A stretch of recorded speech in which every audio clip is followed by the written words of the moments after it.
What's up YouTube, I'm just another guy and welcome back to the Welsh way here with Aberystwyth Town. So these last two Champions League games now, we've got Granada at home and then we have Dortmund away from home, I believe it is.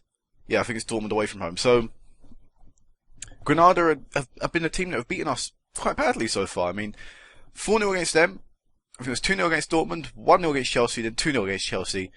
Granada beat us 4-0. That, to me, in the order of teams that, you know, in terms of how much they should beat us by, Chelsea should have destroyed us, Dortmund should have done the same, and Granada should have been a 1-0, 2-0 defeat. But it didn't really turn out that way. So we're at home this time, and I have to admit we've done decently away at home. You know, in comparison to away from home, I mean, we looked a lot better against Chelsea at home than we did away. Still wasn't exactly a brilliant performance, but we looked a lot better, and we are just going to go into this pre-match. So 1,002 tickets sold, as always, for us now. Probably need to ask my board to improve the stadium. I'll think about that later in the season. And they're expected to play a 4-4-2, so it'll be interesting to see if that is the actual case. I believe they did last time. But here is the team that is going to play against us. I'm actually going to change that very quickly. Actually, what is Evans best suited to? I believe he's more of a target man than a poacher or anything. I'm going to play him as a target man today.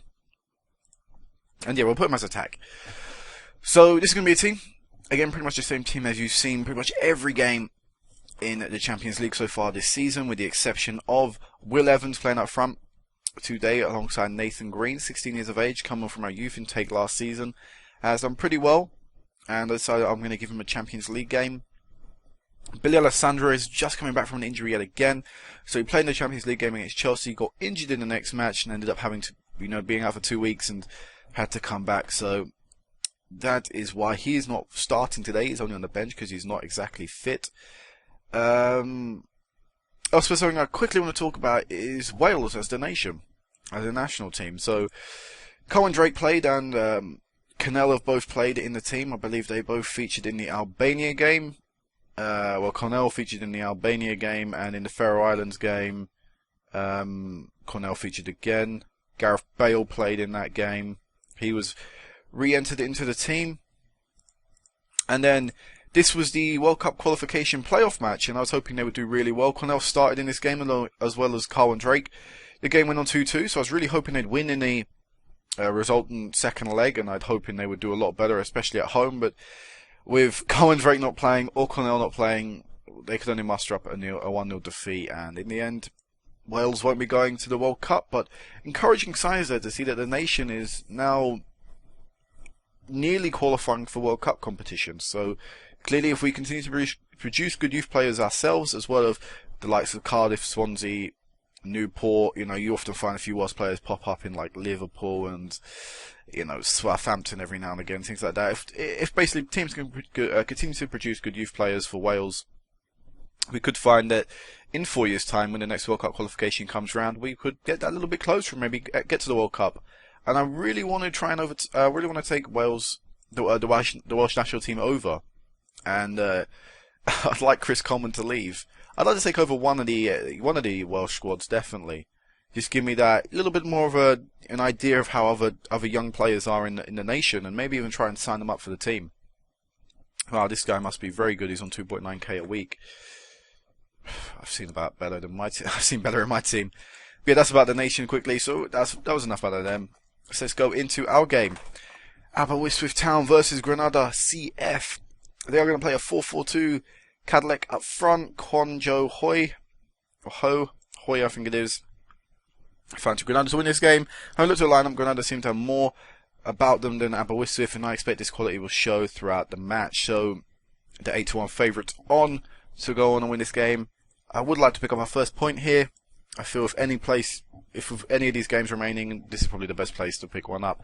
So to the assistants to do this team talk, actually. There we go, relax everyone up. Let's go.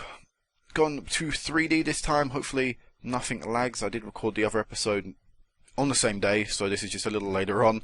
But you won't be seeing it till tomorrow. And I don't think it should be lagging. Nothing is in the background right now. And not much action to really say of yet. So 20 minutes in and we're going to see the first highlight, and it looks like it's going to be going to Granada as they pass around. Ivan, the South Korean player, Ball's ricocheted right on the other side of the pitch. What a block there. And we don't really see much of a highlight there. There wasn't really much of a chance. Nathan Green's picked up a knock. Our centre mids are looking motivated. Colin Drake, the captain, is looking fired up. That is fantastic to see from the centre back.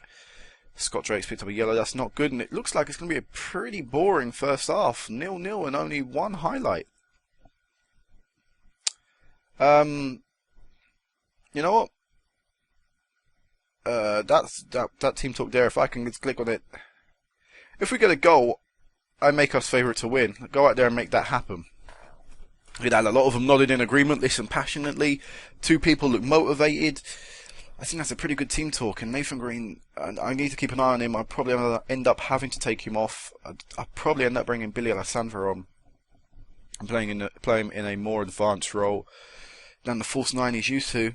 Has great header away, blocking a really vital time to block there, Colin Drake. And Dylan Rees finding Nathan Green. Go on, Green! Green, oh my God! Green with a good opportunity in the Chelsea match. Now, I think it was an impossible angle, but still great opportunity. And, oh my God, he almost scored the first goal in the European group stage for us. The centre-back. Lovely bit of opportunity there, and the team talk took effect, definitely, in that little stint of play there. And it all came from a really good header away from Colin Drake in an important situation, an important time as well. So Tader to Kwon Jo Hoi, Cadleck, Colin Drake playing the ball up front. Straight to nobody. I thought someone was going to be there to chase onto it. Paolo, we're getting enough players forward. Come on, keep on applying pressure and a mistake will be made. No. Hughes allowed Cadleck to get through and the game's lagging a little. And the ball went out there. Hughes picked up a little bit of a knock. Hopefully it's nothing too serious. I'm going to want to take him off. I don't want him to aggravate an injury. And I'm happy with Alan to come on. He's a good player, and I'm going to keep that as it is. And I think I'll make that Green sub now. Actually, no, we'll wait till the highlight. Wait for this highlight to go through, and then we'll consider making a Green sub. Oh no, Kwon Jo Hoi, straight from a goal kick. This is just like before. Right, Billy Alessandro's going to come on. Actually, I want to do this on this screen, so I can just see their stats. Billy Alessandro as an advanced forward doesn't really work for me. If we swap that around, false 9, yes. And we put you as an advanced forward or a poacher. I think a poacher is more suited for you. Actually, maybe advanced forward is... Yeah, advanced forward still gets his work rate utilised. And apart from that, I wonder if Alan was maybe at fault for that goal. I doubt he was. I think it was just really a poor goal kick. Just unable to pick out a green shirt. Rees couldn't get there. If anything, it was out of Colin Drake. If anything, he could have done a little bit better to close it down. The keeper's right there as well. It went underneath his body.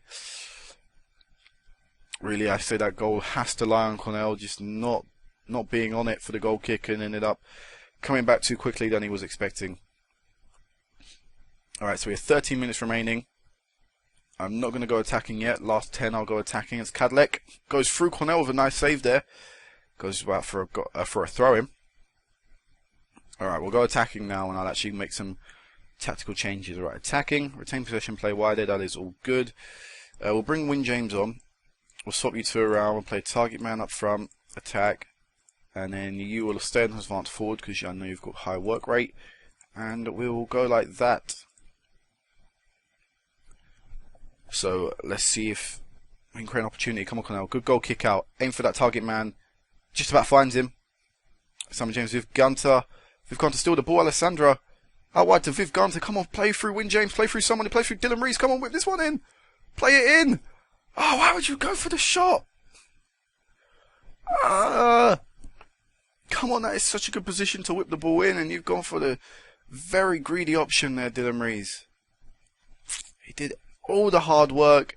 The easy bit comes in where you just have to make that choice to play it through, and he doesn't. So a disappointing 1-0 defeat. And another disappointing 1-0 defeat. You know what, don't be too hard on the team, that is right. And so yet again, another defeat, another 1-0 defeat. but a lot better performance this time. We are performing a lot better in these games. So I will meet you back in a second for Dortmund. Dortmund drew 2-2 in their match against Chelsea, if you can see there. And I think this is officially us out of the Champions League for another year, out of all European competitions. You know what, I don't really care about the team talk. How long is Huel out injured for? 3 weeks. That will mean he's out of the next Champions League game. So, Dortmund away at the Signal Iduna Park. Is that their original stadium? I believe it is. I just don't know their stadium enough. But, yeah, okay. I'll meet you guys back in a second. Alright guys, sorry about this, but there's currently going to be no live com for the next part of this episode. I made a monumental cock up. I was about 85 minutes into the match and I realised I weren't recording the video. I was recording my voice but no video. So I thought, you know what, there's no point in recording the last 5 minutes. I'll go to the end and then I'll record, and then I recorded again. Only to this time not record the voice. So this is the third time I've actually recorded something for this episode.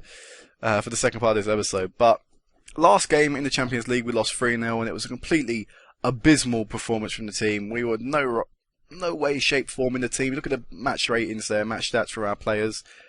There was a lot of mistakes. I mean, when I show you these goals, Marco Reus's goal, I think if I was being harsh, I'd probably blame Kevin Bland for it. He just had poor marking and it allowed Reus to pretty much get an open goal because of what happened in the build-up play. You'll see it now.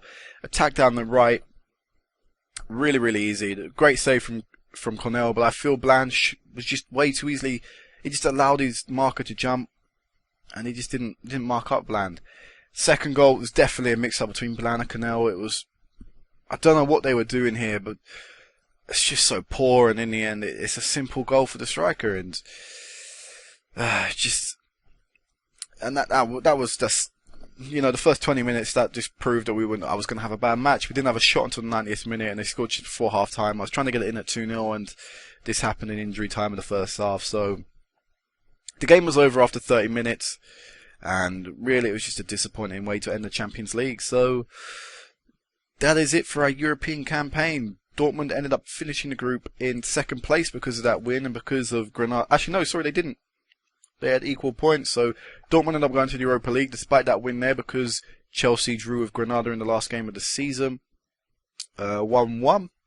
And actually Granada were winning all the way up to the last minute, so it ended up going to head-to-head, and they both drew a match, but because Granada got the away goal, they in the home and away games they got one away goal. They end up going second place for that. So that's must be quite annoying for Dortmund. Actually, does it go to goal difference? I don't know if it goes to goal difference because I know head-to-head goes in the Champions League, but if head-to-head they've all drawn, whatever the rules are.